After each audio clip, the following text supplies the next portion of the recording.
Payg'ambar alayhissalotu vassalom bir kuni sahobalar bilan o'tirsalar, ko'chadan bir baquvvat odam o'tib qoldi.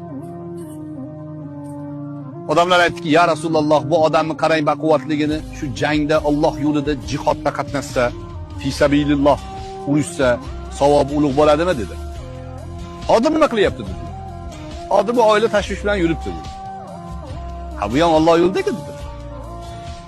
Qarang, jangda jonini tikib o'limga ro'baro ketish bilan erkak kishi oilasini boqaman deb ko'chaga chiqishligini tenglashtirgan.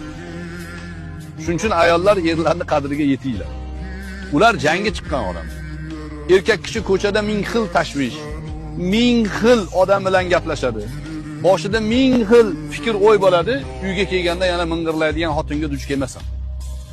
Uyga kelganda xotin har doim erini ko'nglini ko'tarish kerak. Chunki er ko'chadagi tashvishlardan qutulib uyga intiladigan bo'lib qolish kerak. Nimaga? Uyga borganda xotini ko'nglini ko'taradi-da buni. Bu saodat, bu baxt xonadoni shunaqa bo'ladi.